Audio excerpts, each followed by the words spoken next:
अब वो जीव मरने के बाद कहाँ जाता है? तो हमारे यहाँ ये कहा जाता है जिसने नर्क देखना तो वहां जाए। ये कह लो कि मरने वाले की मरने के बाद भी सेवा की जा रही है। ਬੰਦਾ ਜਦੋਂ ਪੂਰਾ ਹੋ ਜਾਂਦਾ ਵਾ, ਸੰਸਾਰਿਕ ਯਾਤਰਾ ਛੱਡ ਜਾਂਦਾ ਵਾ, ਉਦੋਂ ਉਹਨੂੰ ਮਤਲਬ ਜਲਦੀ ਜਲਦੀ ਘਰੋਂ ਨਿਕਾਲ ਦਿੰਦੇ ਨੇ, ਜਲਦੀ ਜਲਦੀ। ਇਹ ਕਿਉਂ? ਬੈੱਡ ਤੇ ਬੰਦਾ ਹੋ ਜਾਂਦਾ, ਪੂਰਾ ਹੋ ਜਾਂਦਾ ਵਾ, ਉਹਦੇ ਕੱਪੜੇ ਤੇ ਦਿੰਦੇ ਆ, ਉਹਦਾ ਬੈੱਡ ਤੇ ਦਿੰਦੇ ਆ, ਪਰ ਉਹਦੀ ਜੇਬ 'ਚ ਕੋਈ ਪੈਸੇ ਪਏ ਹੋਣ, ਉਹਦੇ ਹੱਥਾਂ 'ਚ ਮੁੰਦਰੀਆਂ ਪਈਆਂ ਹੋਣ ਸੋਨੇ ਦੀਆਂ, ਉਹ ਕਿਉਂ ਆਪਣੇ ਨਾਲ ਰੱਖ ਦਿੰਦੇ? ਉਹ 'ਚ ਕੋਈ ਵਹਿਮ ਨਹੀਂ ਗਾ। झूठा खाने वाला और खिलाने वाला दोनों ही कुत्ते की योनि में जाते हैं। बच्चा कभी भगवान नहीं होता, वो अपने संस्कारों का होता है।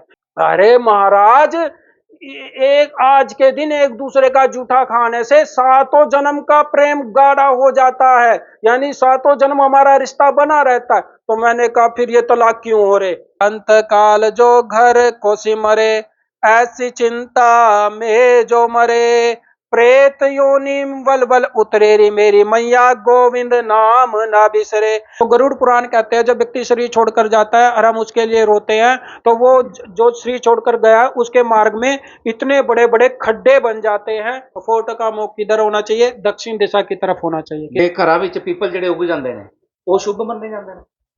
आज ये शुभ नहीं होता वैसे तो। घर पे लोग वहम बड़ा कर लेते, पीपल उग गया। शुभ कब होता है? अगात के अंतिम पैरों में एक दौलत लुटती रहती है। जो जागता है सो पाता है, जो सोता है सो खोता है। खोता भी है वो, खो भी देता है। ਦੋਨੋਂ ਹੀ ਹੈ ਜੀ। ਜ਼ਿੰਦਗੀ ਦੇ ਵਿੱਚ ਅਗਰ ਸਾਡੇ ਨਾਲ ਕੋਈ ਵਿਦਵਾਨ ਬੰਦਾ ਕੋਈ ਜੁੜਿਆ ਹੋਵੇ ਨਾ, ਤੇ ਬਿਲਕੁਲ ਮੌਕਾ ਨਹੀਂ ਚੁੱਕਣਾ ਚਾਹੀਦਾ ਉਹਦੇ ਕੋਲ ਗਿਆਨ ਲੈਣ ਵਾਸਤੇ। ਤੇ ਜਿਹੜਾ ਸਾਨੂੰ ਗਿਆਨ ਪ੍ਰਾਪਤ ਹੋਏਗਾ ਉਹ ਸਾਡੇ ਦਰਸ਼ਕਾਂ ਨੂੰ ਵੀ ਹੋਏਗਾ।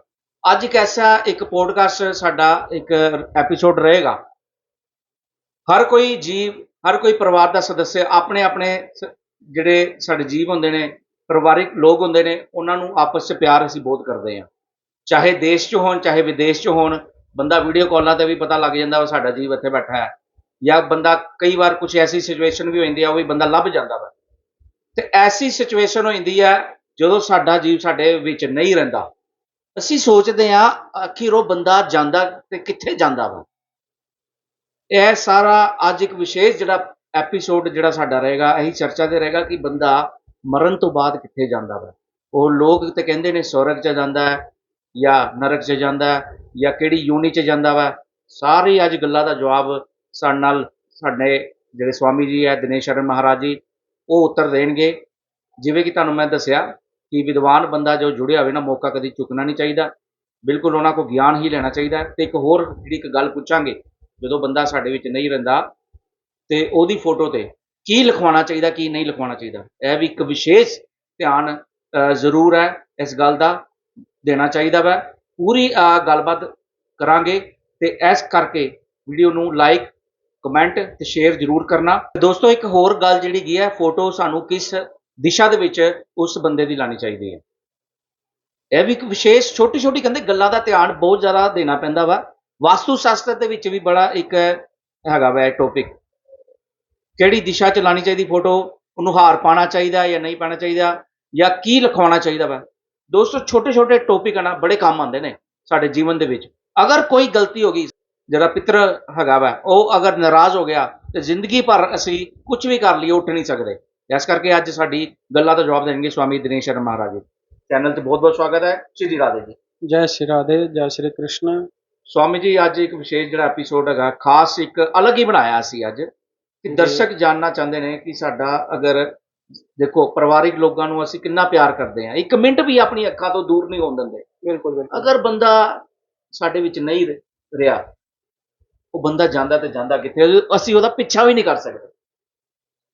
ਤੁਸੀਂ ਜਵਾਬ ਦਿਓ ਸਾਡੇ ਦਰਸ਼ਕਾਂ ਨੂੰ। देखो बिल्कुल, सबसे पहले तो हमारे यहाँ ये कहा जाता है, जैसे कि आपने कहा कि अगर हमारे साथ कोई विद्वान व्यक्ति जुड़ा है, कोई सज्जन व्यक्ति जुड़ा है, कोई महापुरुष जुड़ा है, तो अधिक से अधिक हमें उनसे समय लेकर उनसे ज्ञान अर्जित करना चाहिए। बिल्कुल अच्छे विचार अर्जित करने चाहिए, क्योंकि हमारे यहाँ ये कहा गया है कि जो ज्ञान के जैसे बेरी होती है ना, उस पे बेर लगे होते हैं। तो बेरी को हिलाओ तो बेर झड़ते हैं, वैसे ही संत को हिलाओ। संत को ऐसे नहीं कि मोमो पकड़ के हिलाओ। हाँ अर्थात अथा तो ब्रह्म जिज्ञासा वेदांत का एक सूत्र है कि आपके अंदर वो जिज्ञासा होनी चाहिए, क्योंकि संत अपने दुख से दुखी नहीं होते, वो दूसरों के दुख से ज्यादा दुखी होते हैं, है ना। तो इसलिए हमें किसी भी संत के पास जाकर जिज्ञासा रखनी चाहिए कि हमारे आत्म कल्याण कैसे होगा, हमारा भजन कैसे बढ़ेगा, कैसे हमारा भगवान के प्रति हमारी आसक्ति होगी। यानी कि जब संसार में हमारी आसक्ति हो सकती है, तो भगवान के प्रति हमारी आसक्ति क्यों नहीं हो सकती है ना। तो इसलिए, और एक और बात, हमारे यहाँ ये भी कहा गया है कि बड़ों की राह भली है, बड़ों की राह भली। जैसा हमारे बड़ों ने कहा है, अगर वैसा हम अपने जीवन में फॉलो करते हैं, तो सच में उनके आशीर्वाद से और भगवान की कृपा से तो हमें जीवन में सफलता ही सफलताएं मिलती है। बिल्कुल। यानी किसी प्रकार के निराशा, किसी प्रकार का दुख, किसी प्रकार का गम हमारे जीवन में नहीं आता। ठीक है, तो हमारे यहाँ कहा गया है कि जाति ना पूछिए साधु की, पूछ लीजिए ज्ञान, और मोल करो तलवार का, पड़ी रहने दो म्यान। तो इसलिए महापुरुषों से समय लेकर उनसे अधिक से अधिक ज्ञान अर्जित करना चाहिए, और उनसे ऐसे प्रश्न करने चाहिए जो आध्यात्मिकता से संबंध रखते हो, हमारे भगवान से संबंध रखते हो, जीव के कल्याण से संबंध रखते हो। जैसे कई प्रकार संतों के पास जाकर प्रश्न करते हैं, लेकिन वो संसारिकता से संबंध रखते हैं।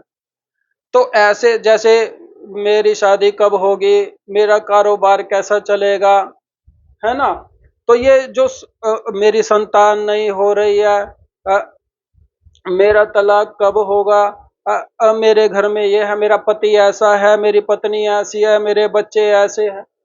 इस प्रकार के जो ये प्रश्न महापुरुषों से किए जाते हैं, तो कहीं ना कहीं ये महापुरुष को प्रसन्न करने वाले नहीं होते, बल्कि उनके हृदय को झकझोर देने वाले होते हैं। वे दुखी होते हैं, क्योंकि हमसे हमारे पास आकर ये कैसे प्रश्न कर रहे हैं। यानी कि ये सार्वभौमिक प्रश्न नहीं है। सार्वभौमिक प्रश्न उसे कहते हैं जिसमें सबके कल्याण की भावना हो, है ना। केवल अपने पेट के लिए किसी के पास जाना ये उचित नहीं है, उसमें सभी के सुख की कामना होनी चाहिए।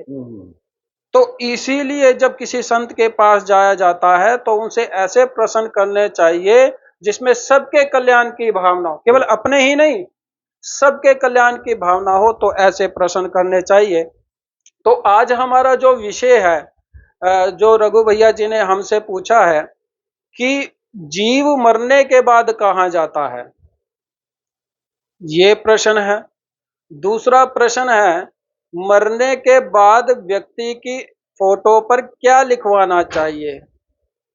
तीसरा प्रश्न है, किस दिशा में जो जीव शरीर छोड़कर गया है उसकी फोटो किस दिशा में लगानी चाहिए, या फिर लगानी चाहिए या नहीं लगानी चाहिए, ये भी प्रश्न है।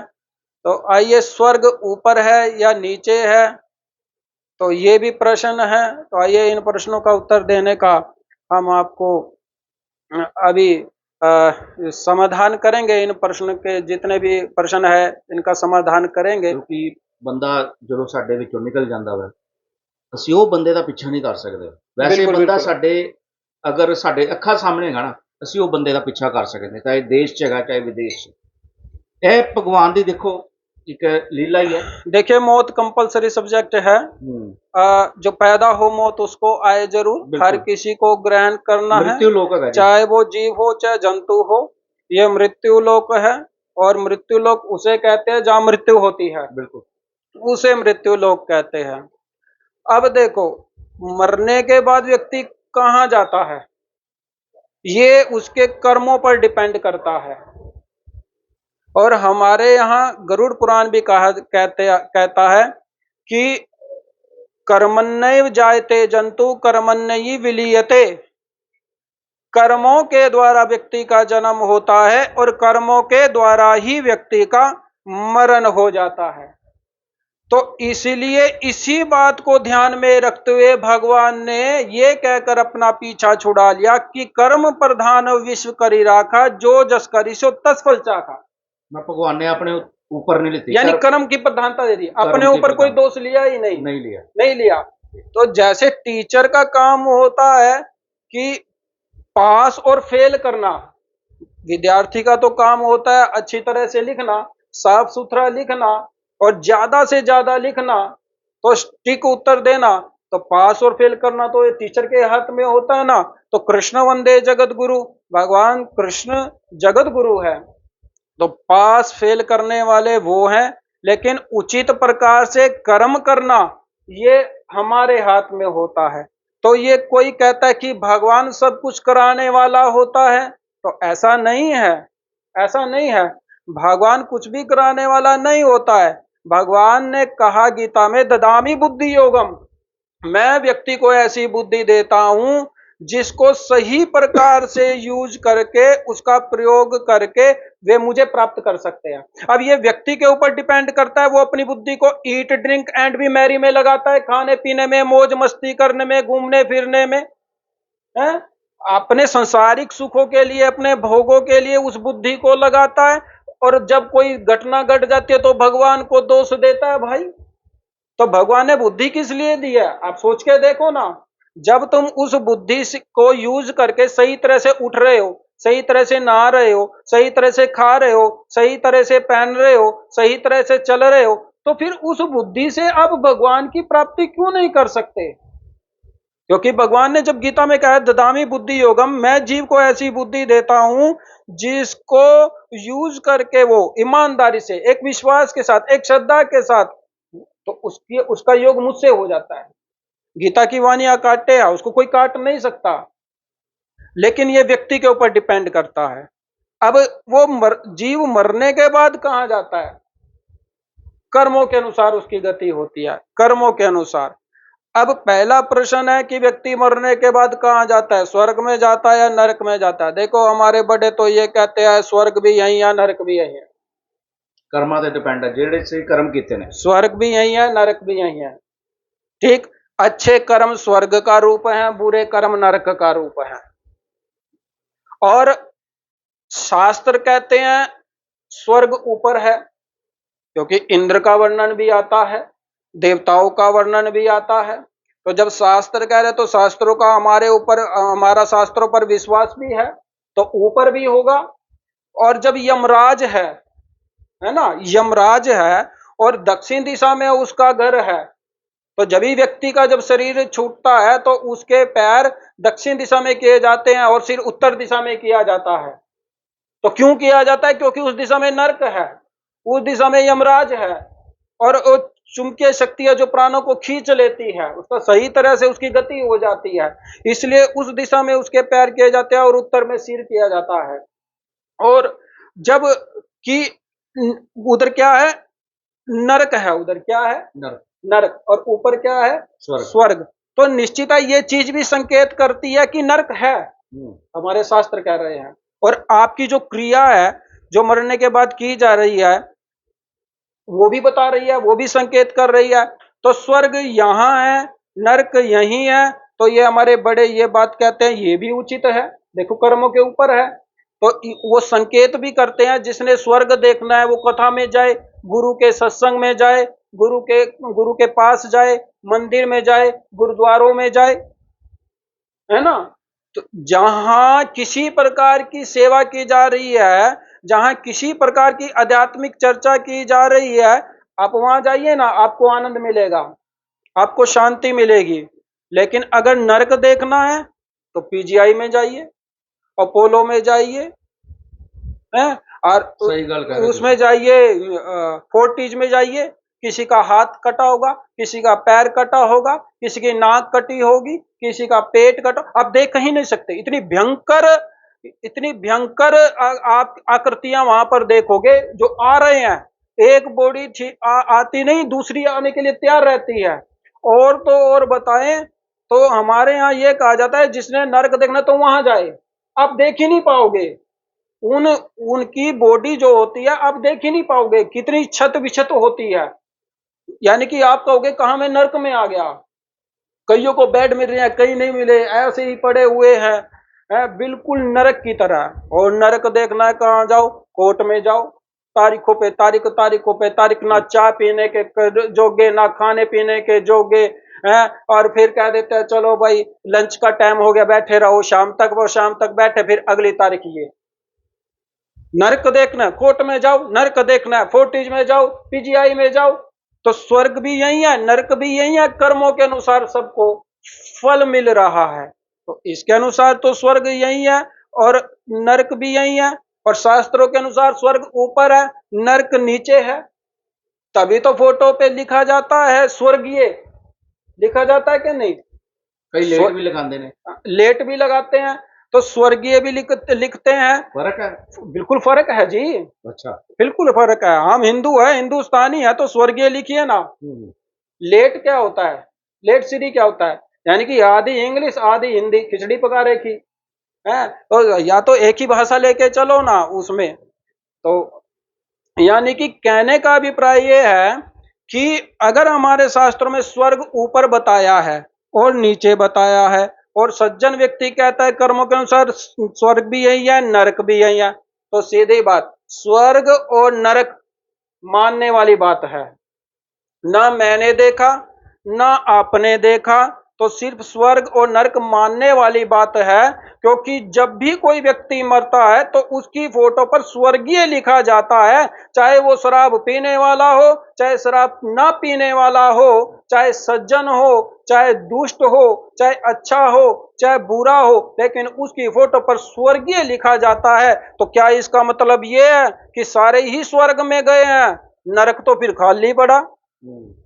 अरे भाई लिखने से अगर कोई स्वर्ग में जाता, लिखने से अगर कोई स्वर्ग में जाता, तो फिर तो नरक खाली पड़ा है। तो ये एक मानने वाली बात है कि शरीर छोड़ने के बाद जीव कहाँ गया है? स्वर्ग में गया है। तो एक बात है कि देखो स्वर्ग नरक भी मानने की बात है, सर्दी गर्मी भी मानने की बात है, सुख दुख भी मानने की बात है ना? तो आप देखो अभी जून का महीना गया है, उस समय 9 तपा का दिन आता है, यानी 9 दिन बड़े अग्नि की वर्षा होती है, उसमें बड़ी गर्मी पड़ती है उसमें। लेकिन उस 9 तपा के समय में भी कुछ संत गांवों में अपने चारों तरफ अग्नि बालकर 9 धुनिया लगाकर अग्नि ताप रहे थे, उनको गर्मी नहीं लगी। लेकिन एक ऐसा भी व्यक्ति है जो बर्फ में बैठा हुआ है हिमालय में, और वो बर्फ के बीच में बैठा साधना कर रहा है और उसको सर्दी नहीं लग रही। यानी जो गर्मी अग्नि ताप रहा है उसको गर्मी नहीं लग रही, क्योंकि वो मान ही नहीं रहा कि गर्मी है, इसलिए उसको गर्मी नहीं लग रही। और जो बर्फ में बैठा है, बर्फ में बैठकर साधना कर रहा है, उसको सर्दी नहीं लग रही, उसको ठंड नहीं लग रही, कंपाने वाली उसकी गति नहीं हो रही। क्यों नहीं हो रही? क्योंकि उसने सर्दी को नहीं माना, उसने ठंड को नहीं माना, इसलिए उसको ठंड नहीं लग रही, इसलिए उसको ठंड नहीं लग रही। तो एक ने गर्मी को नहीं माना इसलिए गर्मी नहीं लग रही, एक ने ठंड को नहीं माना इसलिए उसको ठंड नहीं लग रही। तो भाई बात जब मानने की ही है कि जीव शरीर छोड़ने के बाद स्वर्ग में गया है, जब बात मानने की है तो फिर अच्छी बात मानो ना। तो अच्छी बात क्या है वो भी आपको बताते हैं। तो पहली बात तो ये है, हमारे यहाँ कहा गया जब गुड़ खाना है तो, जब गोबर खाना है तो फिर हाथी का खाओ ना। ये हमारे बड़े कहते थे, भाई गोबर खाना है तो फिर हाथी का खाओ ना। क्यों खाओ? कि बात मानने की है ना, खा थोड़ी रहे हैं, बात मानने की है कि गोबर खाओ तो फिर हाथी का खाओ। यानी कि अगर लिखना तो अच्छी बात लिखो ना। तो क्या लिखना चाहिए फोटो पर?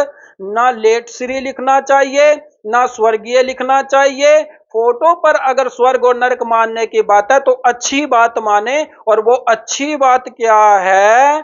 जो एक व्यक्ति के जिसने शरीर छोड़ा है ना उसके साथ धोखा है और ना भगवान के साथ धोखा है। जो जन्म से पहले भी हमारे साथ था, जन्म के बाद भी हमारे साथ है और जन्म के बाद भी हमारे साथ रहेगा, उसके साथ भी किसी प्रकार का धोखा नहीं होता। अर्थात हमें जो शरीर छोड़ता है उसकी फोटो पर लिखवाना चाहिए भगवान के चरणों में लीन।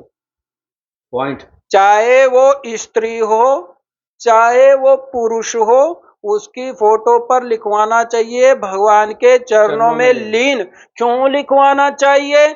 कि भाई सारी उम्र तो हम बोलते रहे तमेव माता च पिता तमेव तमेव बंधु च सखा तमेव तमेव विद्या द्रविण तमेव तमेव सर्वम मम देव देव। सुबह शाम हम बोलते रहे मात पिता तुम मेरे, शरण पढ़ूं मैं किसकी। और जब शरीर छोड़कर जाता है अंत में इंद्र के साइन कर देते हैं स्वर्गीय। किसकी शरण में गए? इंद्र की शरण। अरे सारी उम्र तो भगवान की शरण में कहते रहे और अंत में जाके इंद्र की शरण में चले गए। अरे इंद्र तो स्वर्ग में रहता है और स्वर्ग तो पुण्यों का खेल है। जितना तुम्हें पुण्य मिलेगा उतना स्वर्ग में रखेंगे। जैसे जितना हमारा वीजा होता है, जितना हमारा वीजा होता है उतना हम विदेश में रहते हैं, लेकिन वीजा समाप्त होने के बाद तुरंत हमें अपने स्थान पर अपने देश में आना पड़ता है। बिल्कुल ऐसे ही स्वर्ग तो पुण्यों का खेल है। इंद्र तो तब तक आपको अपने पास रखेगा जब तक आपका पुण्य होगा, और पुण्य छीन होने के बाद तुरंत आपको लात मारेगा और धरती पर तुम्हें तुरंत जन्म लेना पड़ेगा और फिर मानुष जन्म नहीं मिलेगा। ना जाने आपके कर्मों के अनुसार आपको किस योनि में जाना पड़े। 84 लाख योनियां। बिल्कुल 84 लाख योनियां होती हैं, 84 लाख योनियां, लेकिन 83 लाख 9,999 योनियां भोगने के बाद हमें मानुष तन मिलता है। और एक और बात बता दे, ये जो मानुष तन हमें मिलता है ना, नर तन पुनः मिले ना मिले ये जरूरी नहीं आपको दोबारा मिलेगा। क्यों? क्योंकि ये अंतिम जन्म होता है। यानी 83,09,999 योनियां भोगने के बाद, ये सारा भोगने के बाद तब हमें मानुष जन्म मिलता है। यानी कि ये अंतिम जन्म होता है। इसलिए नानक बाबा ने भी कहा बड़ी प्रकमन को दे हरिया ते गोविंद मिलन की ए तेरी बरिया, कि इसी जन्म में तू भगवान को प्राप्त कर सकता है तो कर ले, ये तेरा अंतिम जन्म है, वरना इसके बाद तो सुनहरी मौका, वरना इसके बाद तुझे कोई मौका नहीं मिलेगा। फिर तो 83,09,999 योनियां भोगनी पड़ेगी। जैसे बिल्कुल जैसे 84 चैनलों का रिमोट हमारे हाथ में होता है, बटन दबाया ये बदल दिया, बटन दबाया अगला चैनल, बिल्कुल ऐसे ही 84 लाख योनियों का रिमोट भगवान के हाथ में होता है। एक बटन दबाएंगे करनाल का कुत्ता बनाएंगे, एक बटन दबाएंगे करनाल की बिल्ली बनाएंगे, एक बटन दबाएंगे तुम्हारे कर्म से करनाल का कौवा बनाएंगे, करनाल का सुअर बनाएंगे, करनाल की भैंस बनाएंगे। भाई योनियां है ना ये, और ये सारी योनियां भोग योनि है। केवल मानुष योनि ही एक ऐसी योनि है जो योग योनि है, जिसे परमपिता परमात्मा का आपसे योग हो सकता है। बाकी कोई किसी योनि में आपका परमपिता परमात्मा से योग नहीं हो सकता, बिल्कुल नहीं हो सकता। तो भाई सीधी बात, भगवान का धाम कैसा है? गीता भगवती कहती है यद्गत्वा न निवर्तन्ते तद्धाम परमम मम। भगवान कहते हैं मेरा दर वो ऐसा है, मेरा घर ऐसा है जहां आने के बाद फिर किसी का जाना नहीं होता। फिर वो आवागमन की बीमारी से छूट जाता है, फिर वो किसी माँ के गर्भ में 9 महीने उल्टा लटक कर नरक को नहीं भोगता है। ऐसा है भगवान का घर। इसलिए हमें कभी भी फोटो पर स्वर्गीय या लेट श्री नहीं लिखवाना चाहिए। लिखवाओ तो लिखवाओ भगवान के चरणों में लीन। और दूसरा देखो, जब इंद्र तो हमारा पड़ोसी हुआ नहीं, क्योंकि हमारा सही माता पिता का घर तो तमें माता च पिता तमें वैकुंठ लोक है, जहां जाने के बाद वापिस आना नहीं होता। तो इंद्र तो हमारा पड़ोसी है। पड़ोसी कितने दिन आपको अपने घर में रखेगा? 1 दिन, 2 दिन, 3 दिन, बस उसके बाद तो नहीं रखेगा। इसलिए आपको बता दें कि पुण्यों के चक्कर में ना पड़ के ना कृपा के चक्कर में पड़े, क्योंकि पुण्यों से स्वर्ग की प्राप्ति हो सकती है, लेकिन कृपा से तो डायरेक्ट भगवान की प्राप्ति होती है। और जिसको भगवान की प्राप्ति हो जाती है उसको फिर कुछ करने की जरूरत नहीं होती। सीधी बात, वो तो वैकुंठ लोक में चला जाता है, उसका आवागमन का चक्कर ही समाप्त हो जाता है। एक और ये बात हमारे शास्त्रों ने कहा कि पुण्य छीने मरते लोकम विशंति। पुण्य समाप्त होने के बाद तुरंत उसे किसी दूसरी योनि में जाना पड़ता है, बिल्कुल, है ना। लेकिन व्यक्ति के पास कितना पुण्य है, कभी सोच के देखो कि 4 बजे से लेकर, अगर 4 बजे से लेकर जब तक सूर्य उदय नहीं होता, अगर वो तब तक सोया रहता है, मान लो 2 घंटे के बाद सूर्य उदय होता है ना, 2 घंटे के बाद अगर सूर्य उदय होता है और वो 2 घंटे के बाद उठता है, तो इसका मतलब ये है कि उसने 2 घंटे का पुण्य समाप्त कर दिया है। क्योंकि पुण्य छीने मरते लोकम विशंति, ब्रह्म निद्रे या पुण्य, ब्रह्म मुहूर्त या निद्रा सा पुण्य क्षय कारणी, यानी ब्रह्म मुहूर्त में सोने वाला अपने सारे पुण्यों को समाप्त कर देता है, और उसका दुष्परिणाम क्या होता है, उसका जो भाग्य होता है वो सो जाता है, और जब उसका भाग्य सो जाता है तो उसका भाग्य किसी भी कर्म में उसका साथ नहीं देता, तो उसके सारे काम जो होते हैं वे अटके रहते हैं, बिगड़ते रहते हैं, उसका मन कभी खुश नहीं रहता, वो किसी को देख के राजी नहीं होता, बार बात पे चिड़चिड़ापन आता है, यानी कि लेट उठने वाले के सारे कर्म भी लेट हो जाते हैं, उसका भाग्य भी लेट हो जाता है, 36 बीमारियां उनको लग जाती है। क्योंकि हमारे यहाँ कहा जाता है कि रात के अंतिम पैरों में एक दौलत लुटती रहती है, जो जागता है सो पाता है, जो सोता है सो होता है। इसलिए ब्रह्म मुहूर्त या निद्रा सा पुण्य क्षय कारणी, इसलिए ब्रह्म मुहूर्त में कभी नहीं सोना चाहिए। लेकिन अगर आप 2 घंटे का अपना पुण्य समाप्त कर देते हैं तो जिंदगी भर का हिसाब लगा के देखो, तुम तो खाली के खाली हो, पुण्य का तो एक कतरा भी आपके पास नहीं है। अच्छा, साडे ਜਿਹੜੇ ਸਿਆਣੇ ਹੁੰਦੇ ਨੇ, ਸਿਆਣੇ ਲੋਕ ਆ, ਬਜ਼ੁਰਗ ਲੋਕ ਆ, ਅੱਜ ਵੀ ਉਹੀ ਬ੍ਰਹਮ ਮੁਹੂਰਤ ਤੇ ਉੱਠਦੇ ਜੇ। बिल्कुल बिल्कुल बिल्कुल उठते हैं ਜਿਹੜੇ जी। ਬੱਚੇ ਆ, ਸਾਡੇ ਬੱਚੇ ਆ ਨਾ, ਬੱਚੇ ਦੀ ਜਨਰੇਸ਼ਨ ਹੈਗੀ ਆ, ਉਹਨਾਂ ਨੂੰ ਫੋਨ ਖਾ ਗਿਆ, ਉਹ ਸਾਰੀ ਸਾਰੀ ਰਾਤ ਜਾਗਦੇ ਨੇ, ਸਵੇਰੇ ਸੌਂਦੇ ਨੇ। हाँ बिल्कुल बिल्कुल। ਕੰਮ उल्टा हो गया। अरे early to the bed early to the rise, it makes a man healthy wealthy and wise. जल्दी सोओगे तो जल्दी उठोगे, और 1 बजे तक मोबाइल चलाओगे तो 4 बजे कैसे उठ जाओगे भाई, कैसे उठ जाओगे। तो इसलिए अरे अरे कम से कम अगर जो अपने जीवन को बनाना है तो बच्चे को स्वयं ही देखना चाहिए। चलो माँ बाप तो प्रथम गुरु होते हैं, लेकिन माँ बाप इस रूप में तो देखा जाए माँ बाप तो प्रथम गुरु होते हैं, लेकिन अगर माँ बाप ही सोए हैं, कोई बात नहीं, माँ सो रही है बाप भी सो रहा है, तो बेटे को तो ये चाहिए अपने आत्म कल्याण के लिए, क्योंकि इस दुनिया में कोई किसी का नहीं है। अरे तू तो जल्दी उठ, तू तो जल्दी उठ और जा, घूम फिर भजन कर, अपना ब्रह्म मुहूर्त में ना दो। क्योंकि सीधी बात, तारों की छांव में सोना, ब्रह्म मुहूर्त में स्नान करना, ये ब्रह्म स्नान होता है, तारों की छाया में स्नान करना। तो इसलिए राक्षसी स्नान करने से अच्छा है तो ब्रह्म मुहूर्त का स्नान कर, उसमें तुझे ज्ञान की प्राप्ति होगी, सुख की प्राप्ति होगी, शांति की प्राप्ति होगी। जब तू भगवान का ध्यान करेगा, भगवान का नाम लेगा, योग करेगा, शरीर स्वस्थ रहेगा, और जब योग करेगा तो भोगने वाली वस्तु भी सही तरह से भोग पाएगा, और वो भोग भी तेरा क्या पता योग बन जाए, यानी भगवान से मिलाने वाला हो जाए।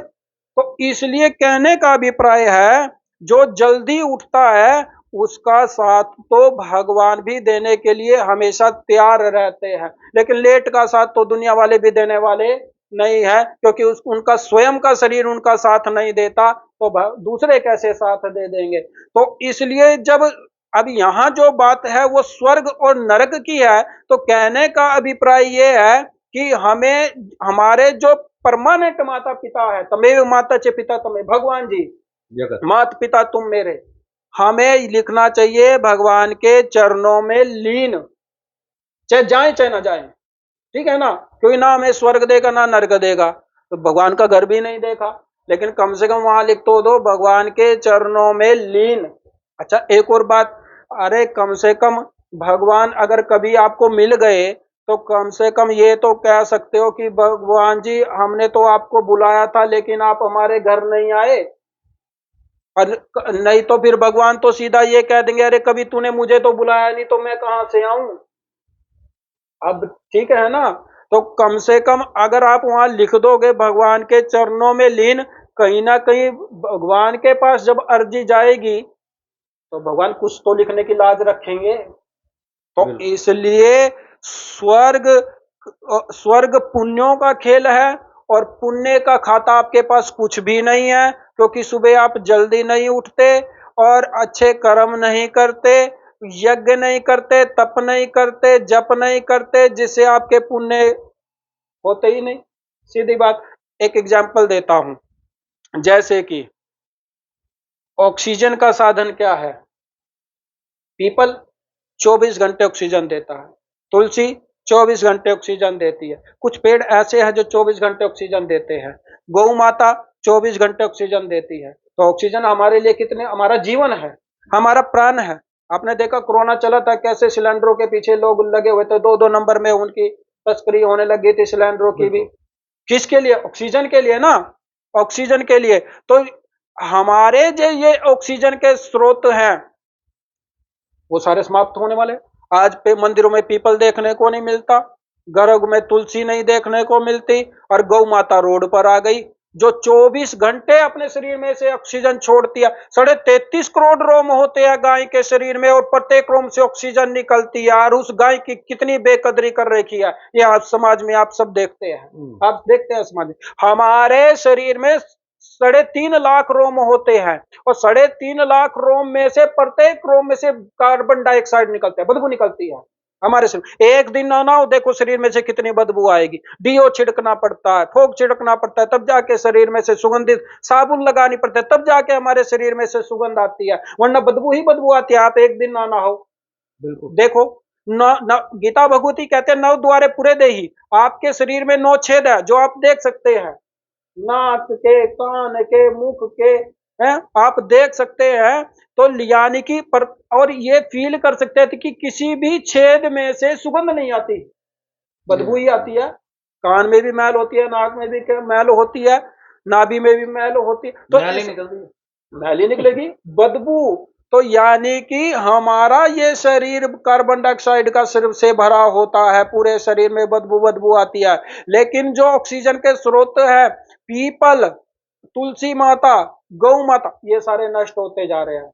ये एग्जाम्पल दे रहा हूं, ठीक। यानी कि जब पुण्य के साधन ही आपके समाप्त हो जाएंगे तो भाई स्वर्ग की प्राप्ति कहां से होगी? फिर तो नरकों में ही जाना पड़ेगा। एक और बात, कुछ चीजें अपने हाथ च होंदियां, बिल्कुल, ਜਿਹੜਾ स्वर्ग ਨੂੰ ਰਾਹ ਲੈ ਕੇ ਜਾਂਦੀਆਂ। बिल्कुल। अरे बहुत अच्छी अच्छी चीजें हैं स्वर्ग में जा। अरे पहली बात तो स्वर्ग में जाने की इच्छा ही ना करो सारा ना। काम अपने कर्मों पे डिपेंड है। कर्मों के ऊपर डिपेंड है। तो सीधी बात, सकाम भक्ति से स्वर्ग की प्राप्ति होती है, निष्काम भक्ति से भगवान की प्राप्ति होती है। अच्छा। यानी जिसमें किसी प्रकार की कामना होती है, इच्छा होती है, उससे स्वर्ग की प्राप्ति होती है। और जिसमें कोई कामना नहीं होती, जो निष्काम होता है, जिसमें सबके भले की बात होती है, जिसमें सबके सुख की बात होती है, वो निष्काम होता है। जिसमें सबके कल्याण की बात होती है, वो भगवत प्राप्ति कराने वाला होता है। तो इसलिए कहने का अभिप्राय ये है कि हमें अच्छी बात माननी चाहिए, स्वर्ग की ना सोचकर हमें सोचना चाहिए कि हम कहाँ जाएंगे, भगवान के पास जाएंगे, जो हमारे साथ हमेशा रहता है। परमात्मा का पार नहीं कोई पा सकता, नहीं पा सकता। क्यों? अच्छा ਮੈਨੂੰ ਇਹ ਦੱਸੋ स्वामी जी, जिंज हरिद्वार लैके जाते हैं अपना फुल लैके जाते हैं उत्थे कनखल च, कोई अपने अपने रीति रिवाज ना करता, कोई किते करता, कोई किते करता, पिंड दान करते ने, कुछ भी गऊ दान करते, शैया दान करते, फिर वरीना वगैरह भी करवाते हैं। यह प्रथा करो तो शुरू मतलब हुई है, ये तो हमारे शास्त्रों में लिखा हुआ है, ये कोई प्रथा नहीं है। शास्त्र ये प्रथा नहीं है। मरने के प्रति ये औरदुदैहिक कर्म होते हैं जो करने जरूरी होते हैं। अरे ये कह लो कि मरने वाले की मरने के बाद भी सेवा की जा रही है। एक प्रकार से ये जिम्मेवारी होती है बच्चों की। ये बच्चों की सेवा, बिल्कुल बिल्कुल। अरे वो व्यक्ति, आप ये ना सोचो, देख रहा होता है, बिल्कुल देख रहा होता है। अगर जीते जी आपने उनकी सेवा नहीं की, अगर मरने के बाद आप उनकी सेवा कर रहे हैं, ये प्रकार की सेवा होती है, उनकी पूजा करना, पिंड दान करना, तर्पण करना, ये बड़े ही तो होते हैं हमारे। तो वो क्या करते हैं, फिर उनको आशीर्वाद देते हैं अपना, और उन्हीं के आशीर्वाद से फिर घर में सुख शांति आती है। बिल्कुल। तो इसलिए कहने का अभिप्राय है, जिनकी औरदुदैहिक क्रियाएं नहीं होती, मरने के बाद या पुत्र अपनी जिम्मेवारी से पीछे हटता है, तो उस जाने वाले की गति नहीं होती। अगर हम जीते जी किसी को सुख नहीं दे सकते, कम से कम मरने वाले के लिए तो सुख दे दो आज तो। और इसलिए, और पहली बात तो ये है कि चलो हमें अपने ऊपर ही इतना सक्षम होना चाहिए कि हम ऐसे कर्म करके जाएं कि कोई कराए ना कराए हमारे लिए, कोई हमारे लिए गरुड़ पुराण ना कराए, कोई हमारे लिए पिंडदान ना कराए, तर्पण ना कराए, कोई कुछ ना कराए। मेरा भजन इतना होना चाहिए कि उसके प्रताप से मेरी गति हो जाए, मेरी दुर्गति ना हो, इतना अपना भजन होना चाहिए। लेकिन फिर भी एक जीव के लिए तो यही है कि भाई तू जीते जी उसकी सेवा नहीं कर सकता, मतलब मरने के बाद तो कर दे। ਮੇਰੇ ਦੋ ਸਵਾਲ ਹੈਗੇ ਆ, ਮੇਰੇ ਮਨ 'ਚ ਬੜੀ ਦੇਰ ਦੇ ਹੈਗੇ ਨੇ, ਮੈਂ ਤੁਹਾਨੂੰ ਪੁੱਛਣਾ ਚਾਹੁੰਦਾ ਵਾ ਕਿ ਬੰਦਾ ਜਦੋਂ ਪੂਰਾ ਹੋ ਜਾਂਦਾ ਵਾ, ਸੰਸਾਰਿਕ ਯਾਤਰਾ ਛੱਡ ਜਾਂਦਾ ਵਾ, ਉਦੋਂ ਉਹਨੂੰ ਮਤਲਬ ਜਲਦੀ ਜਲਦੀ ਘਰੋਂ ਨਿਕਾਲ ਦਿੰਦੇ ਨੇ, ਜਲਦੀ ਜਲਦੀ। ਇਹ ਕਿਉਂ? ਜਦ ਕਿ ਸਾਰਾ ਜੀਵਨ ਉਹਨੇ ਆਪਣੇ ਘਰ ਕੱਢਿਆ ਹੁੰਦਾ ਹੈ, देखो, ਆਪਣੇ ਬੱਚਿਆਂ ਦੇ ਵਿੱਚ, ਆਪਣੀ ਫੈमिली ਦੇ ਵਿੱਚ। इस प्रश्न का समाधान तो यही है, किसी के पास आज समय नहीं है, किसी के पास नहीं है। क्यों?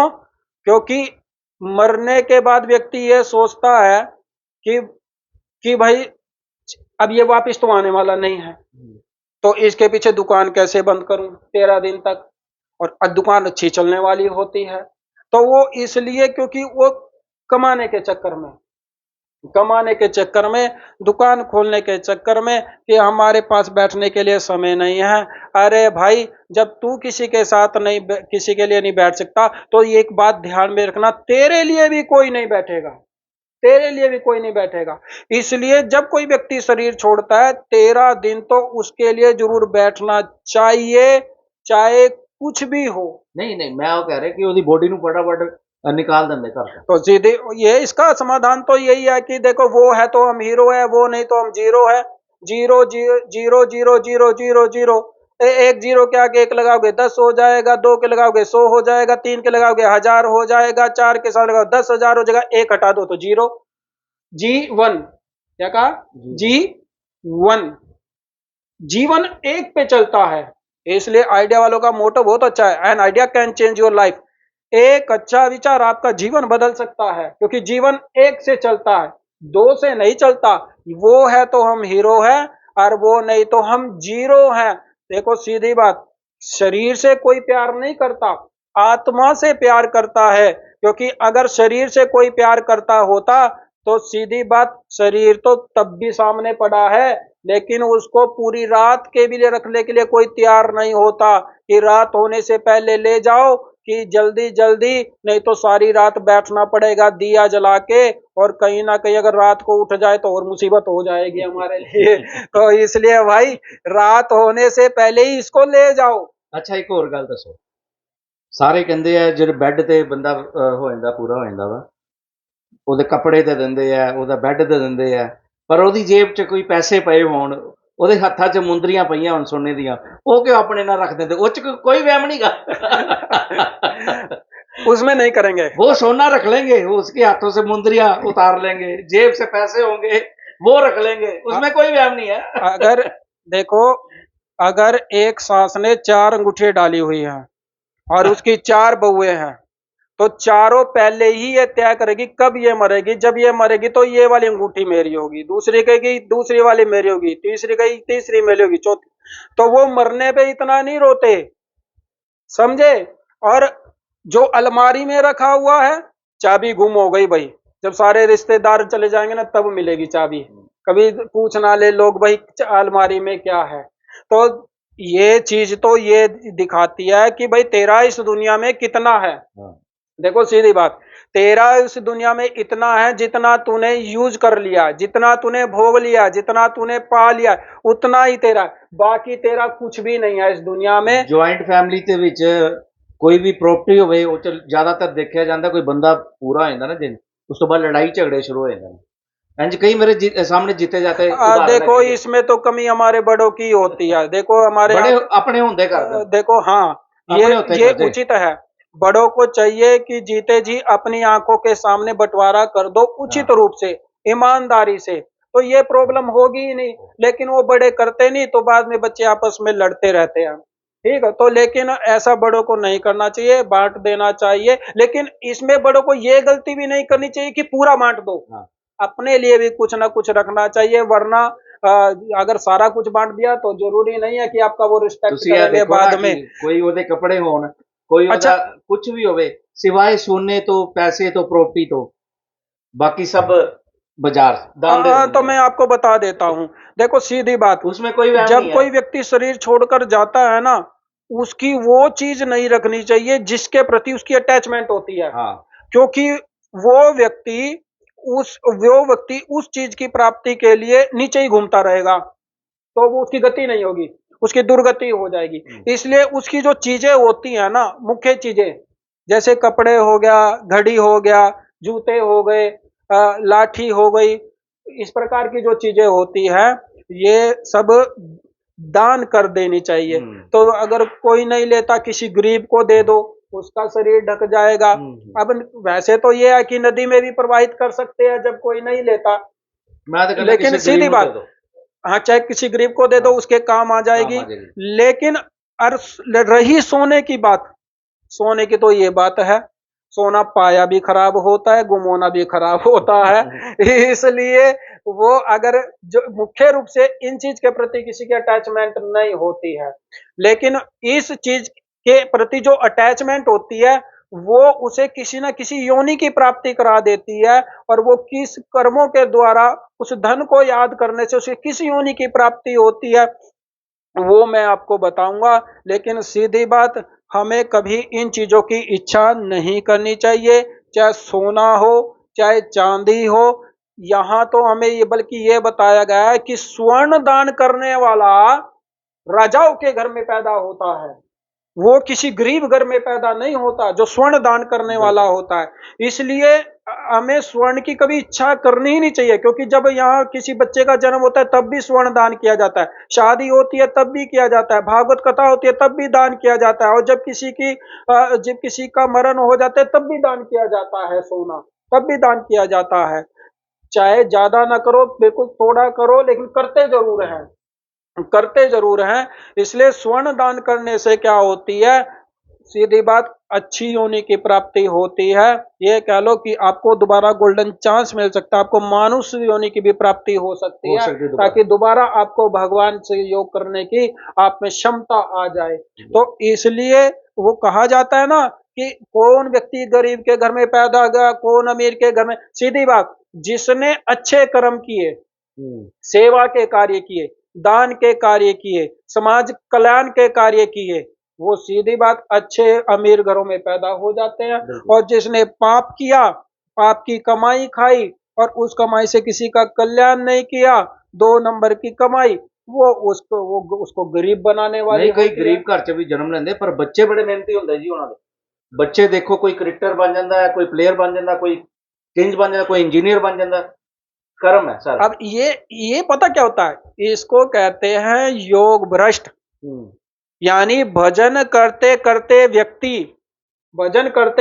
व्यक्ति की मन की वृत्ति अंतिम समय में कहीं और चली जाए, तो फिर उसका भगवान से योग नहीं होगा।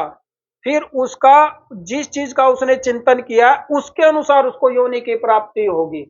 अब कई बार, अब एक बात, गरीब व्यक्ति के घर में पैदा हुए और वो अमीर हो गया, गरीब से अमीर हो गया, वो क्यों हुआ? क्योंकि उसने पीछे कर्म ऐसे किए हैं, इसलिए वो गरीब से अमीर हो गया। ठीक, अभी आपको एक एग्जांपल देता हूं।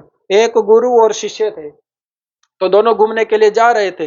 तो वहां एक मिठाई की दुकान पर पहुंचे, तो उस मिठाई की दुकान के सामने एक कुत्ता आया, और उस कुत्ते ने मिठाई को मुंह लगा दिया। तो वो जो दुकानदार था, उस दुकानदार ने उस कुत्ते को मारा।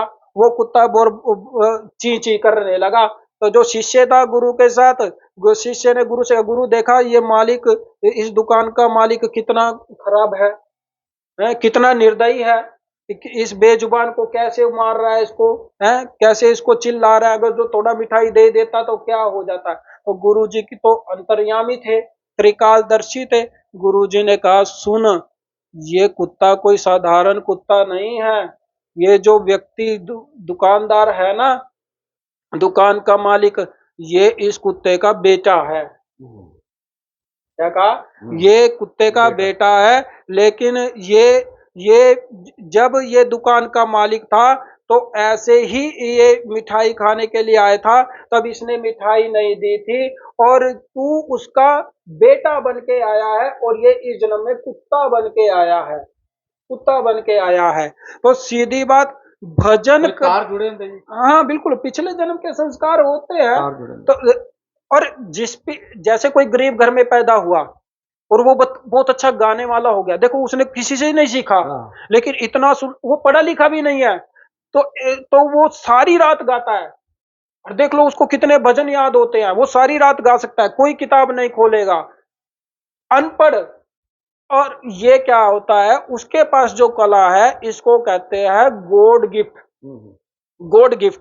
और ये कलाएं हर एक के पास नहीं होती।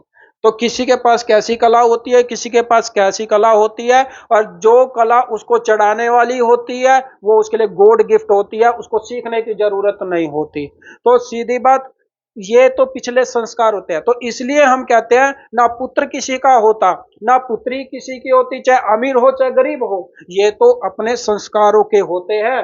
जैसे उनके संस्कार होंगे वैसे वो चलेंगे, वैसे वो आपकी सेवा करेंगे। तो इसलिए कहने का अभिप्राय है, ठीक है, जैसे हमारे कर्म होंगे उसके अनुसार हमें आगे की प्राप्ति होगी, योनियों की प्राप्ति होगी। देखो सीधी बात, जैसे कि मैंने आपको कहा है, निष्काम करोगे तो कृपा की प्राप्ति होगी, कृपा से भगवान की प्राप्ति होगी, सकाम करोगे पुण्यों की प्राप्ति होगी, पुण्य से स्वर्ग की प्राप्ति होगी। लेकिन योग भ्रष्ट भजन करते करते हमारी मन की वृत्ति, अंतिम समय की वृत्ति किसी और में चली जाए, तो हमारा भगवान से योग होते होते रह गया, मिलन होते होते रह गया, अब उसको दुख उठाना पड़ेगा, अब उसको दुख उठाना पड़ेगा। जैसे कि हम आपको एग्जाम्पल देते हैं, भागवत कहती है उच्छिष्ट भोजिना श्वानहा, उच्छिष्ट मैंने झूठा, झूठा खाने वाला और खिलाने वाला दोनों ही कुत्ते की योनि में जाते हैं मरने के बाद।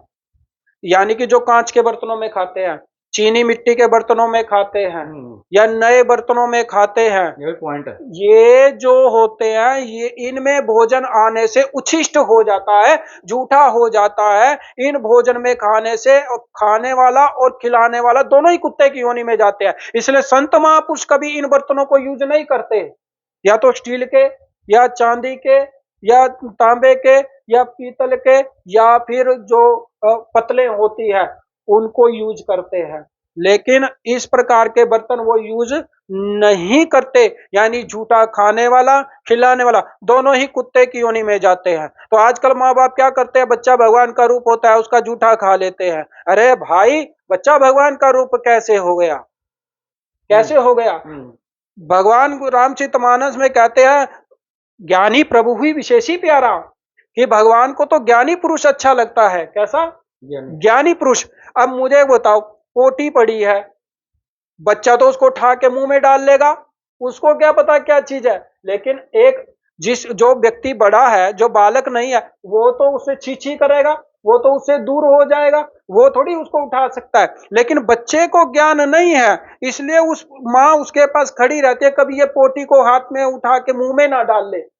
देखो, क्योंकि उसे ज्ञान नहीं है, उसे ज्ञान नहीं है, तो वो भगवान कैसे हो सकता है, कैसे हो सकता है वो भगवान? तो ज्ञानी प्रभु ही विशेष ही प्यारा, वो बालक ज्ञानी नहीं है, और वो पिछले जन्म में क्या था आपको भी नहीं पता, आपको नहीं पता। यानी कितनी बार वो आपका बेटा बन चुका है, कितनी बार आप उसके बाप बन चुके हो। इसलिए हमें कभी बालकों का झूठा नहीं खाना चाहिए, क्योंकि हमें यह नहीं पता कि वो पिछले जन्म में क्या था। तो झूठा खाने वाला खिलाने वाला वो कुत्ते की योनि में जाता है। बालक में एक विशेष गुण होता है, भोले भाव मिले रघुराया, भोले भाव मिले रघुराया। क्या कहा?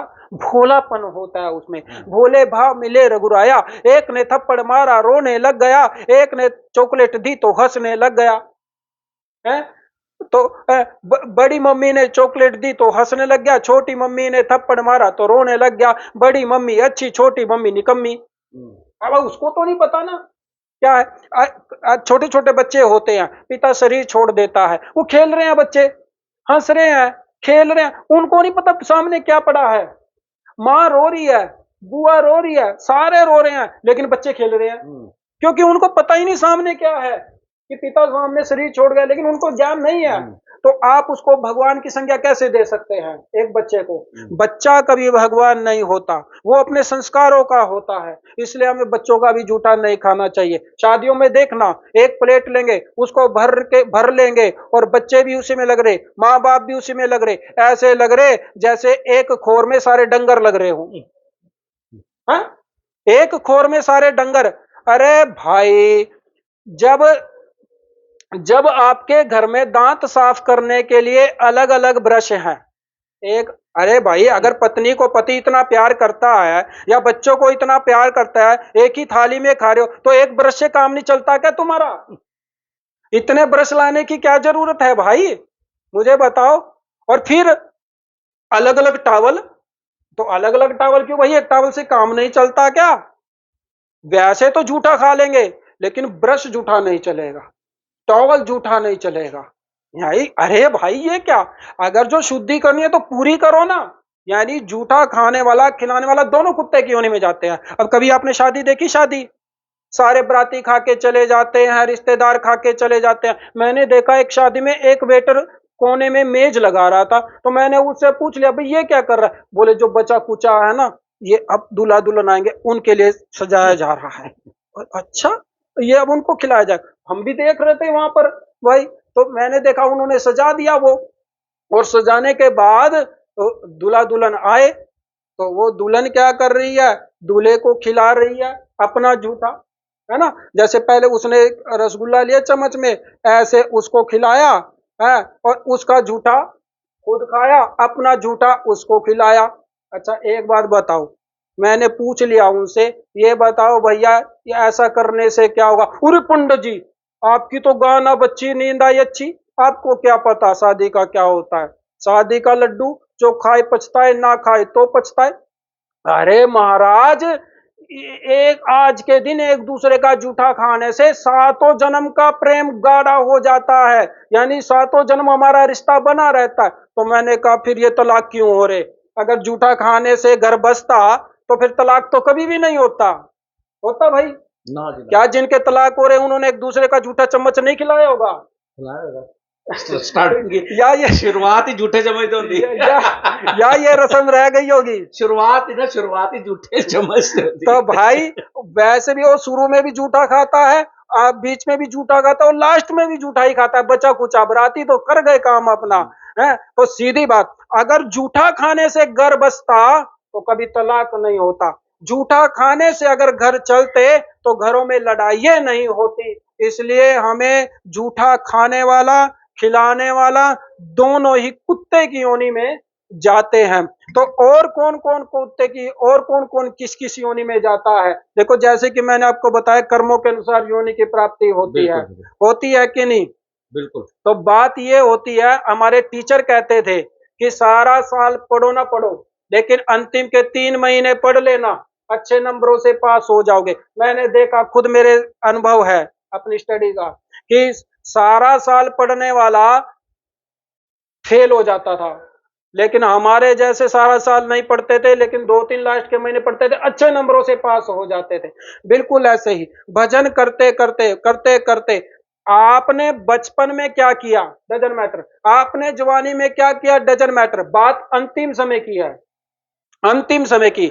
अगर अंतिम समय में आपका ध्यान भटक गया तो आपकी वो दुर्गति का कारण बन जाएगा। जैसे कि हम फोटो खिंचवाने के लिए खड़े होते हैं, कैमरामैन कहता है कि भाई सेट हो जाओ, वो अपने बालों को सेट करेगा, खूब क्रीम पाउडर लगाएगा, खूब देखेगा भाई, हाँ भाई सब कुछ ठीक लग रहा हूं ना मैं। और जैसे ही वो बिल्कुल सेट हो जाएगा और वो क्लिक करने के लिए तैयार रहेगा, और जैसे ही वो क्लिक करेगा उसकी आंख पे आके मक्खी बैठ जाएगी, और वो इधर से उसने क्लिक किया, उधर से उसने क्लिक किया, फोटो कैसी आएगी? खराब आएगी ना, आएगी ना। तो बात अंतिम समय की है कि अंतिम समय में आपने क्या किया, क्या कहा बचपन में की जो किया डजंट मैटर। इसलिए भगवान ने भी गीता में कहा कि सर्वधर्मान् परित्यज्य मामेकं शरणं व्रज अहम त्वां सर्वपापेभ्यो मोक्षयिष्यामि मा शुचा। भाई तूने बचपन में कुछ नहीं किया, कोई बात नहीं, जवानी में कुछ नहीं किया, कोई बात नहीं, लेकिन अब तो मेरी शरण में आ जा, मैं तेरे सारे पापों का हरण कर लूंगा और तुझे मोक्ष का अधिकारी बना दूंगा, तुझे अपने में मिला लूंगा। तो इसलिए बचपन की यानी कि अंतिम समय की बात है कि अंतिम समय में तुम्हारे मन की वृत्ति कहाँ जाती है। तो एक छोटी सी का एक एग्जांपल देता हूं आपको। अंतिम समय में किसी व्यक्ति को अपने भगवान से मन हटाकर दूसरे में लगाना नहीं चाहिए, ये कंपलसरी होना चाहिए। क्योंकि हम बचपन से अगर भजन कर रहे हैं ना, तो हम ये इसीलिए कर रहे हैं कि कम से कम बुढ़ापे में जाके हमारी इतनी प्रैक्टिस हो जाए, इतनी प्रैक्टिस हो जाए कि जब हमारे हाथ काम ना करे माला जाप करते हुए, हमारे कान काम ना करे कथा सुनते हुए, हमारी आंखें काम ना करे भजन करते हुए, लेकिन श्वास तो अंतिम समय तक चलते हैं। और उस वक्त श्वासों की माला पे सिमरूं मैं उनका नाम। तो सीधी बात, श्वास श्वास पर कृष्ण बजे विठा श्वास ना कोई, ना जाने या श्वास के आवन होए ना होए। जरूरी नहीं है एक श्वास आने के बाद दूसरा श्वास आए भी, जरूरी नहीं है रात को आप सोए सुबह उठे भी, जरूरी नहीं है एक बुगल आपने मुंह में पाया तो दूसरा भी आपके मुंह में चला जाएगा, जरूरी नहीं है कि आप बाथरूम में नहाने गए तो बाहर भी निकल जाओगे, बिल्कुल जरूरी नहीं है। इसलिए बात अंतिम समय की है, और अंतिम समय आपका कभी भी हो सकता है। ये जरूरी नहीं है कि बुढ़ापे में ही जाके आएगा, बचपन में भी चले जाते हैं, जवानी में भी चले जाते हैं, तो बुढ़ापे में भी चले जाता है, लेकिन बात अंतिम समय की है। तो हमारे यहाँ ये कहा जाता है कि जो झूठी गवाही देने वाले होते हैं वो किसकी योनि में जाते हैं, क्योंकि सारे झूठा बोलने वाले होते हैं, झूठा खाने वाले होते हैं, झूठा पीने वाले होते हैं, तो किसकी योनि में जाते हैं, वो स्त्री की योनि में जाते हैं, जो झूठा खिलाने वाला होता है घर के अंदर।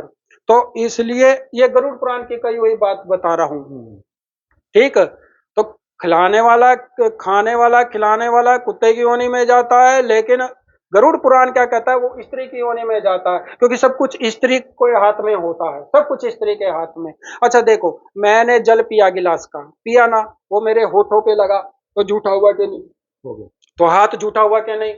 लेकिन ये बता दो, घर में पानी पीने के बाद हाथ कौन धोता है, कोई धोता है, नहीं धोता, और वही हाथ सब जगह लगेंगे तो सारी चीजें झूठी हो गई, होगी ना। और कई बार देखना आप, हम किसी को चरणामृत देते हैं ना, जैसे हम पूजा पाठ में आचमन कराते हैं, तो वो क्या करते हैं, ऐसे पीने के बाद सिर पे फेर लेते हैं। अरे भाई, आचमन करने के बाद कभी सिर पे हाथ नहीं फेरा करते, ये झूठा हो जाता है। और वो पूरा, ये हमारे यहाँ ब्रह्मरंध्र होता है, जब यहाँ झूठा हाथ लग गया तो पूरा शरीर झूठा हो जाता है, फिर वो पूजा करने के लायक नहीं रहता। हमारे यहाँ कई संत तो ऐसे हैं, जब उनके सामने कोई आचमन करके सिर पे हाथ फेर लेते हैं ना, तो संत ये कहते जाओ नहा के आओ, फिर पूजा कराएंगे, फिर पूजा करेंगे। हमारे जैसे तो ऐसा नहीं कराते, हम तो शरीफ से हैं, हम तो ऐसे पानी छिड़क देते हैं दोबारा शुद्धि के लिए, चल भाई तेरा काम चलाना। लेकिन सारे हमारे जैसे थोड़ी होते हैं, नहीं होते। इसलिए समझदार को इशारा काफी होता है। ये छोटी छोटी गलतियां हमारी पूजा में विघ्न डालने वाली होती है, हमारी पूजा का पूरा फल नहीं देती है, उसको नष्ट कर देती है। तो इसलिए झूठी गवाही देने वाला स्त्री की योनि में जाता है, और जो बिना भगवान को भोग लगाए खाता है। देखो, यानी कि कई तो ऐसे हैं जो खाने के बाद भगवान को भोग लगाते हैं, ऐसे भी हैं, भगवान को बाद में पूछते हैं। लेकिन जो बिना भगवान को खाए भोग लगाता है, वो बिल्ली की योनि में जाता है मरने के बाद, बिल्ली की योनि में।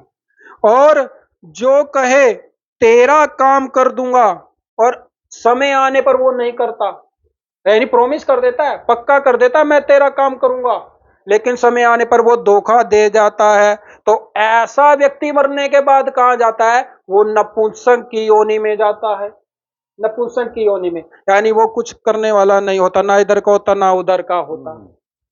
और बिना गुरु के दीक्षा लिए जो मर जाता है वो कहां जाता है, तो बिना गुरु के दीक्षा लिए जो मर जाता है वो पशु योनि में जाता है, क्योंकि गुरु जीवन को संवारने वाला होता है, उसको चलने का तरीका बताएगा, भाई कैसे उसको इंसान बनाएगा, उसको जीव बनाएगा सत्संग सुना के।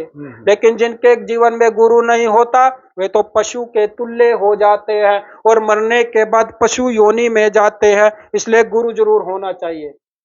तो और कौन जाता है, कहां पे कहा जाता है, अंत काल जो FD सिमरे। FD, हाँ, आजकल तो FD हो गई ना, पहले धन होता था, कहाँ होता था, दीवारों के अंदर गाड़ते थे, है ना। और आज क्या होगी, एफडी बैंकों में रह जाती है, फिक्स डिपॉजिट। हाँ भाई मैं यानी कि मैं जाने वाला हूँ और मेरा इतना धन पड़ा बैंक के अंदर, तो वो अंतिम समय में उसको याद कर रहा है, हाँ। कर रहा है ना अंतिम समय में। तो अंत काल जो एफडी सिमरे, ऐसी चिंता में जो मरे, कौन सी योनि में जाता है, सर्प योनि वल उतरे री मेरी मैया गोविंद नाम ना बिसरे। अंत काल में एफडी सिमरने वाला, धन को याद करने वाला कहाँ जाता है, सांप की योनि में जाता है। किसकी योनि में, सांप की योनि में जाता है। अंत काल जो पति को सिमरे, ऐसी चिंता में जो मरे, वैश्य योनि वल उतरे री मेरी मैया गोविंद नाम ना बिसरे। यानी जो पति को याद करते हुए मर जाती है वो वैश्य योनि में जाती है। तो वैश्य योनि में कैसे जाएगी, आज बुरा ना मानना, अगर समाज में जो चल रहा है, जहां जहां भी किसी भी सपा सेंटर पे या होटलों पे रेड पड़ती है, अधिकतर विवाहित लेडीजें होती है, हाँ। विधवा होती है सब, बिल्कुल। या जिनके तलाक चल रहे हैं, जिनके पति छोड़कर चले गया, वो होती है। एक सच्चाई है लेकिन कड़वी है, बिल्कुल। है ना।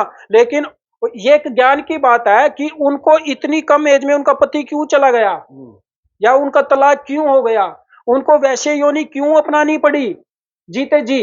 वो जीते जी इस नरक से छूट नहीं पा रहे हैं, क्यों, वैश्य योनि क्योंकि नरक होती है ये एक प्रकार की।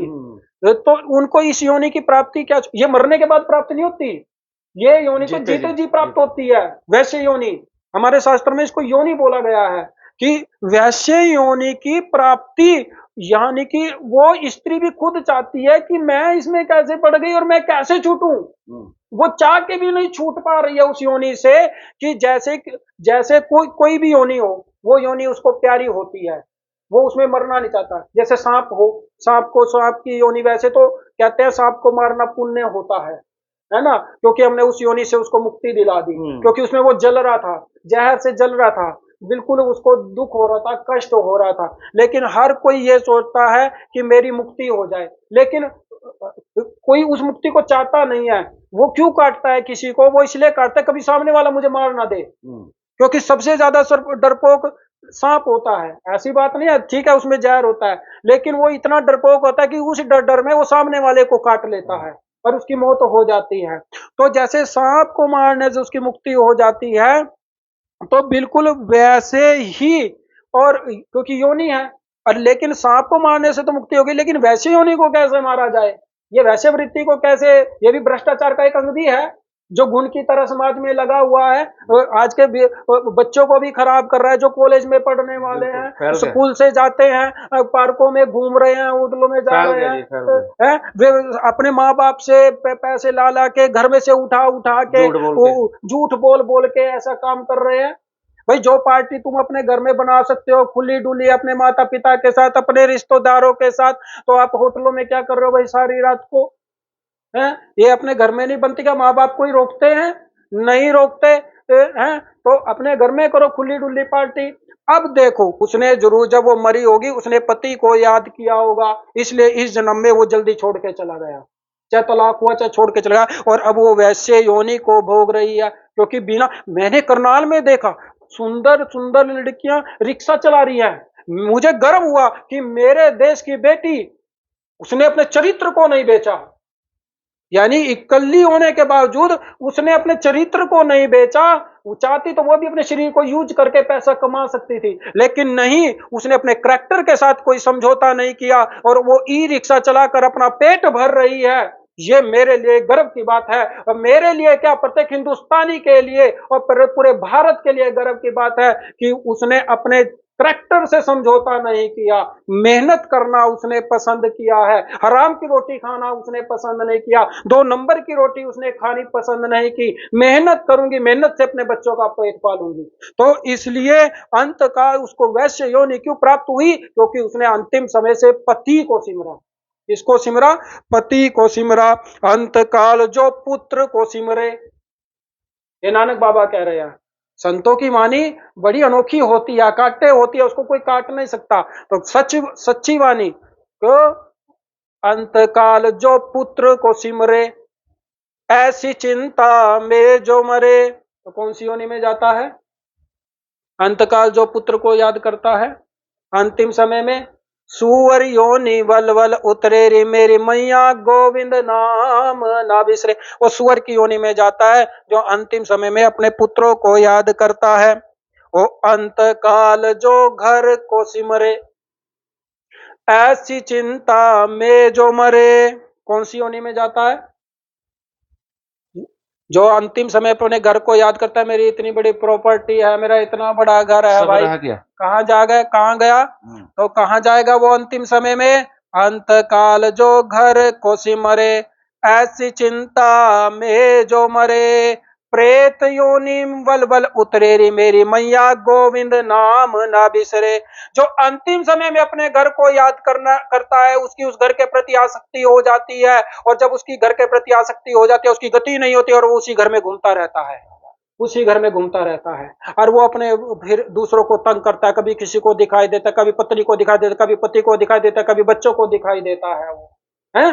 तो इसलिए अंतकाल जो घर को सिमरे, वो प्रेत योनि के अनुसार वहां घूमता रहता है, उसको प्रेत योनि मिली है। तो प्रेत तो और अंतकाल जो हरि को सिमरे, और जो अंतिम समय में भगवान को याद करता है, अंतकाल जो हरि को सिमरे, ऐसी चिंता में जो मरे, कैति लोचन ते नर मुक्ता पीताम्बर बाके हृदय धरे। तो सीधी बात, उसकी गति हो जाती है, उसकी सदगति हो जाती है, उसका मिलन भगवान से हो जाता है। इसलिए मरने की भी एक विधि है, मरने की भी एक विधि, क्योंकि जब किसी को मौत आती है ऐसे नहीं आती, बता के आती है, झटके लगते हैं, दो को वो इग्नोर कर देता है, लेकिन तीसरी बारी में तो वो चला ही जाता है। इसलिए जो संत महापुरुष होते हैं उनको पहले ही पता चल जाता है कि आज रात भगवान से मिलन हो रहा है, तो वे सावधान हो जाते हैं। साधारण व्यक्ति सावधान नहीं होता, लेकिन जिसको ज्ञान की प्राप्ति है, जिसको ज्ञान हो गया, जो किसी की गुरु की शरण में गया है, जिसने पूरी जिंदगी भर सत्संग किया है, और या उसने शास्त्रों का अध्ययन करके, अपनी तपस्या करके, अपना तप करके, अपने संयम में आकर उसने ज्ञान की प्राप्ति कर लिया, तो अंतिम समय में वो क्या करता है? अपने सारे सगे संबंधियों को दूर कर देता है और बच्चों को दूर कर देता है। तो अंतिम समय में रात को अकेले कमरे में पड़ जाता है, सामने भगवान श्री कृष्ण की तस्वीर होती है, दाएं में दीपक होता है, और रात के अंतिम समय में देखते देखते देखते देखते तो भगवान में विलीन हो जाता है। इसलिए रात को जब किसी व्यक्ति को पता चलता है कि मेरा शरीर छूटने वाला है, तो उसको सावधान होना चाहिए। क्या होना चाहिए? सावधान। तो ऐसे ही एक सेठ था, कारोबारी था, उसके 4 बेटे थे। कितने थे? 4 बेटे, और उसके प्राण छूटने वाले थे, और वो हॉस्पिटल में एडमिट था। और जब उसने देखा कि बड़ा बेटा कहाँ है भाई? उसने कहा तुम्हारे सिर पर खड़ा है।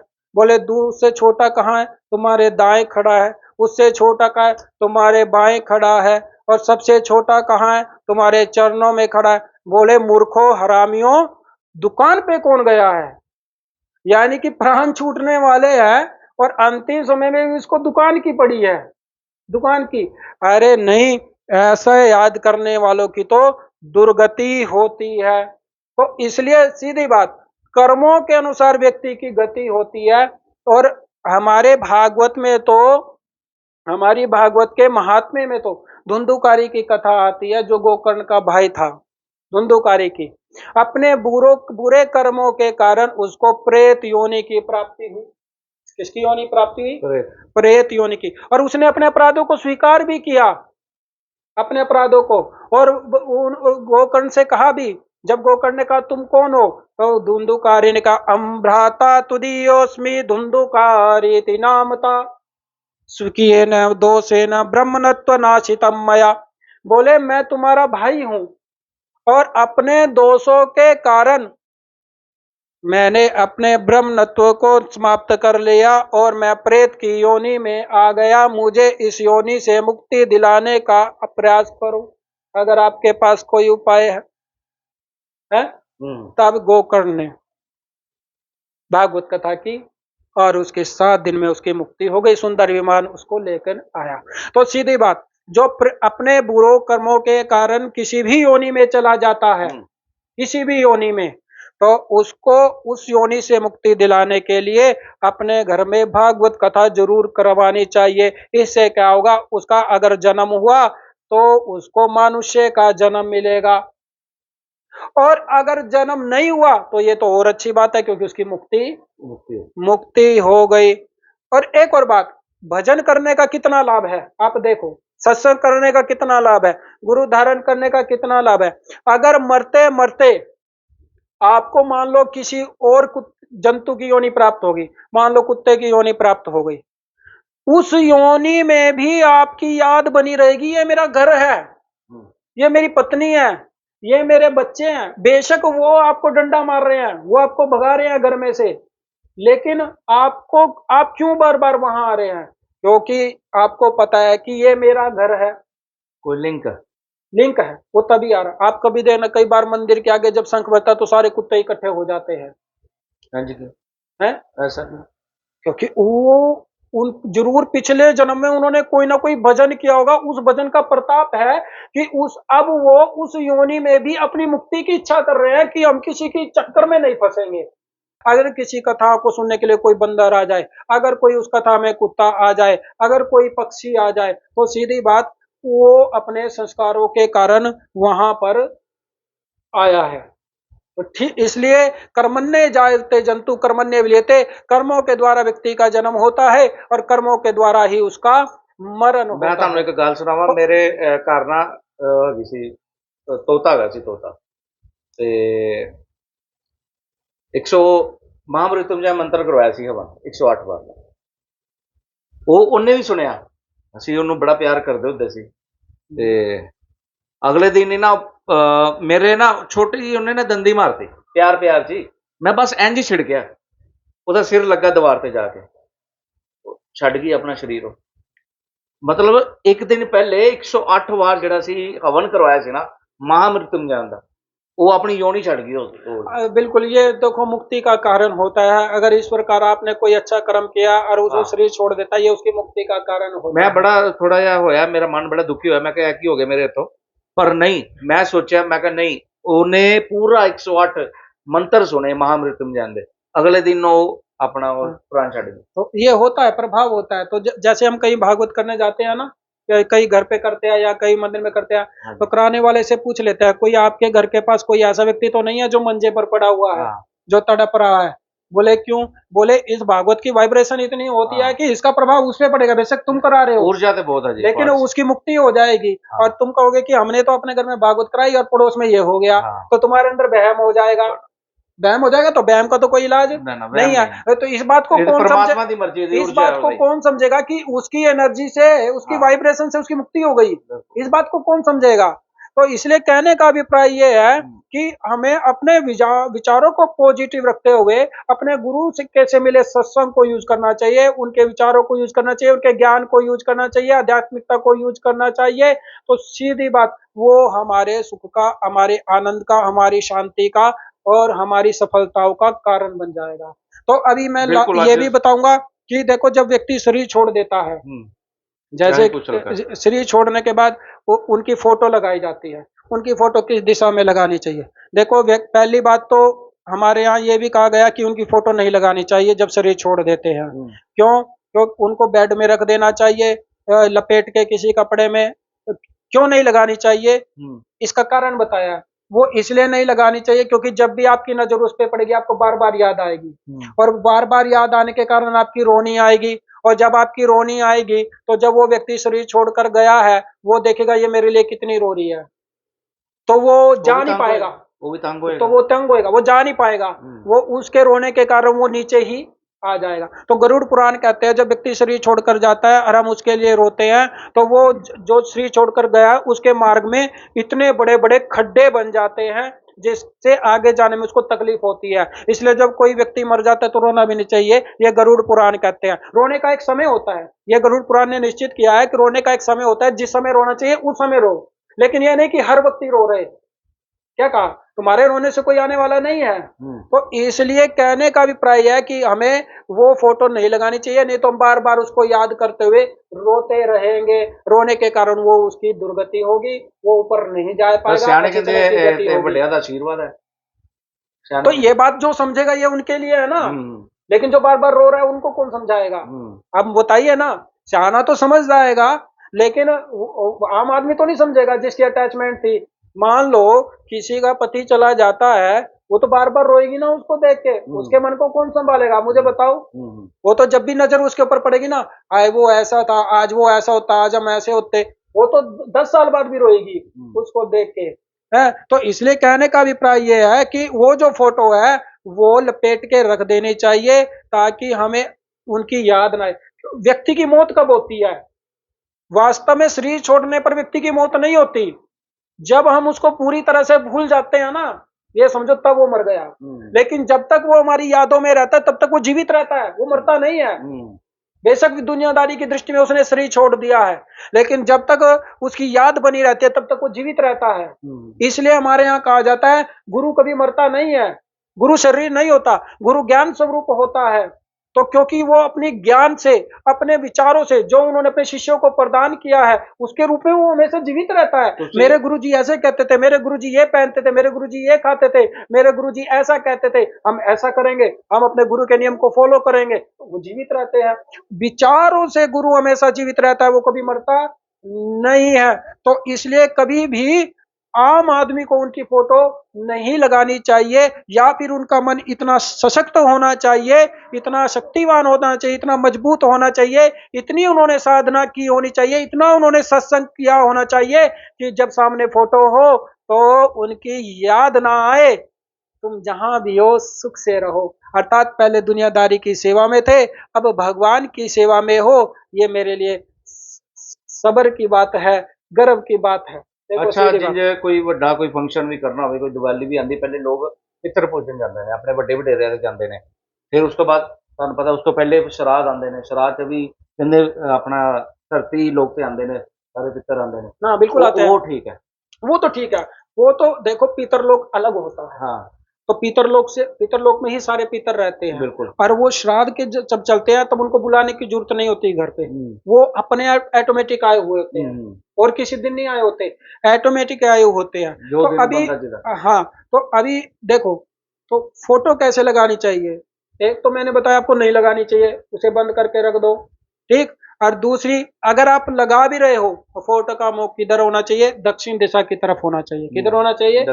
दक्षिण दिशा की तरफ होना चाहिए, क्योंकि दक्षिण दिशा से उनका मुंह करने से क्या होगा? उनकी गति होती रहेगी, क्योंकि दक्षिण दिशा में ही जो नरक है, स्वर्ग है, ये सब भोगते हुए उधर ही जाना होता है, भगवान के धाम। तो इसलिए कहने का अभिप्राय ये है कि हमें जो फोटो है वो दक्षिण मुख होनी चाहिए।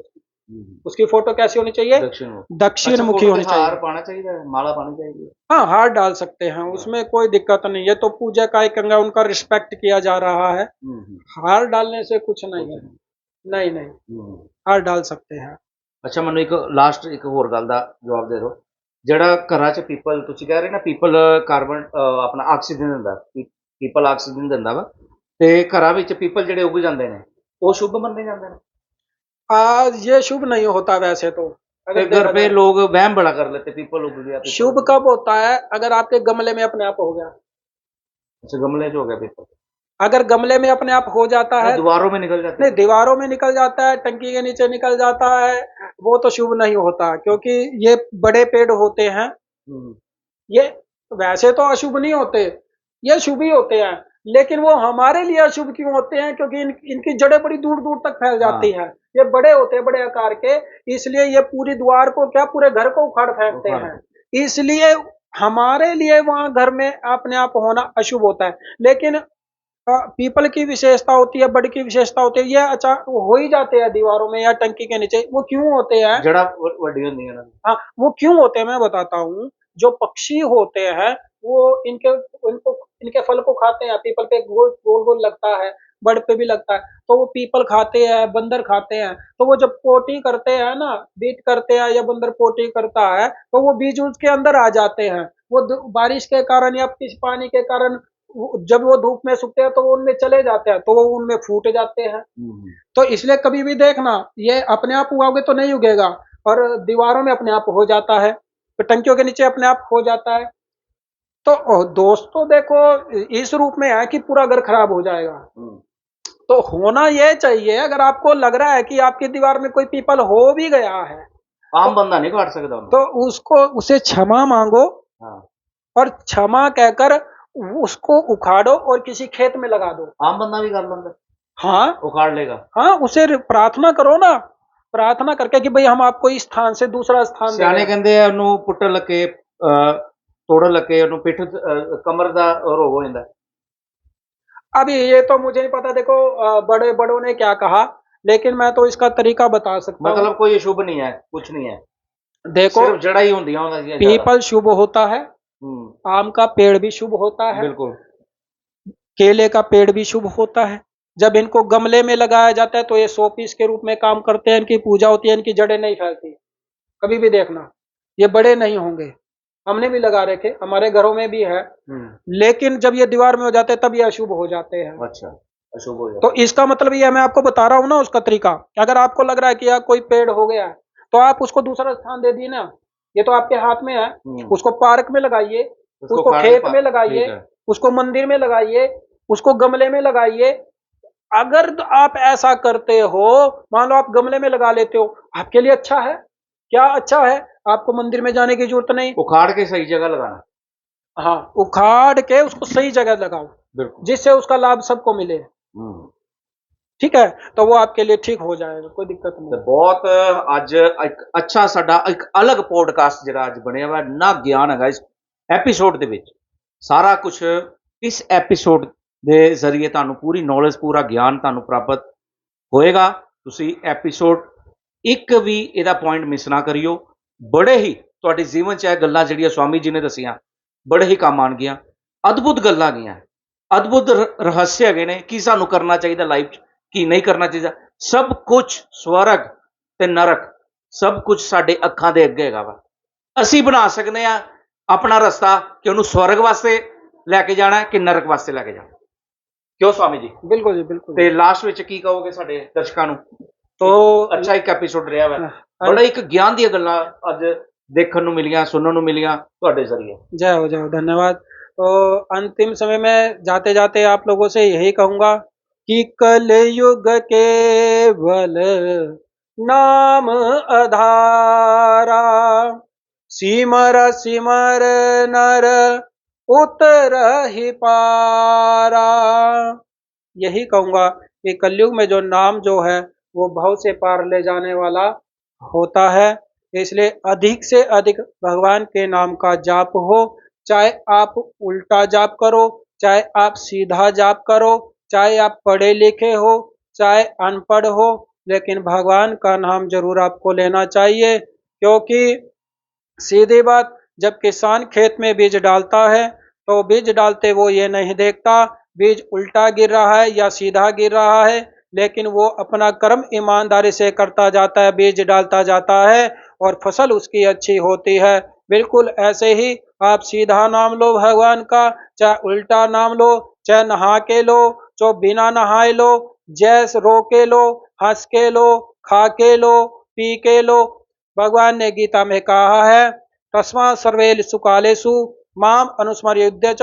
जो उठते बैठते खाते पीते चल रोते हंसते दुनियादारी की हर एक एक्टिविटी करते हुए जो मेरी याद करता है, वो उसके लिए योग बन जाता है, वो उसके लिए अभिशाप नहीं बनता है। तो इसलिए ज्यादा से ज्यादा कोई भी कर्म करते हो तो भगवान को याद करके करो, क्योंकि यहाँ बोला गया है कि कर्म से कर्म करहु विधिनाना, मन राखो जहाँ कृपा निधाना। यानी कर्म कोई भी करो, लेकिन मन आपका भगवान के चरणों में होना चाहिए, भगवान के नाम में होना चाहिए। आपकी दुकान पे कोई ग्राहक आए तो धन कमाओ, नहीं आए तो परम धन कमाओ। वो परम धन क्या है? भगवान का नाम है।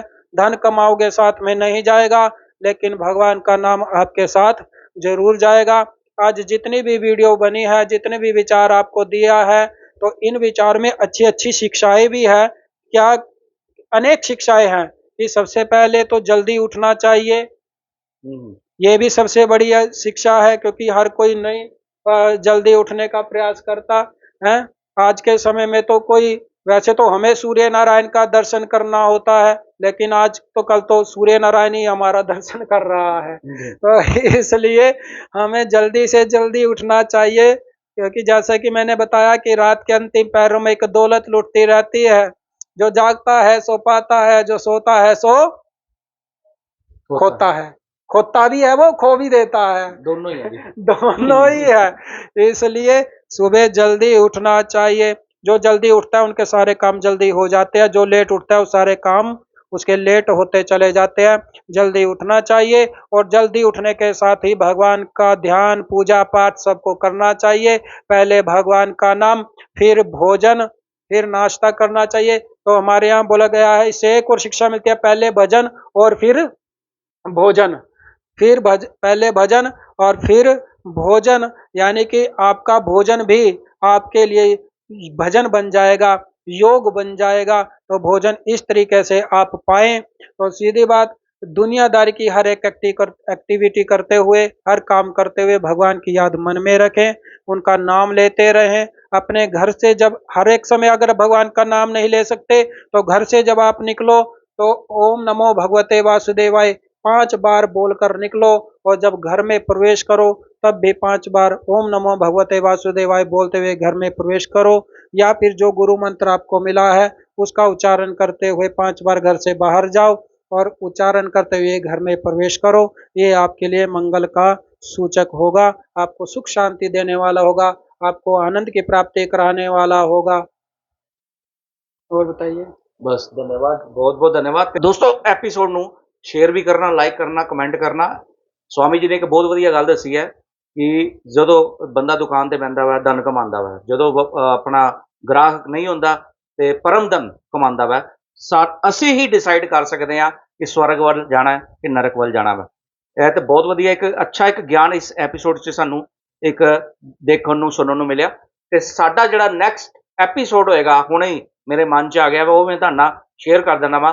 ਕਲਯੁਗ ਦੇ ਉੱਪਰ ਹੋਏਗਾ ਕਿ ਕਲਯੁਗ ਕੀ ਚੀਜ਼ ਹੈਗਾ, ਕਿੰਨਵੇਂ ਚਰਨ ਤੇ ਚੱਲ ਰਿਹਾ ਵਾ। ਅਗਲਾ ਐਪੀਸੋਡ ਉਹੀ ਕਰਾਂਗੇ ਦੋਸਤੋ।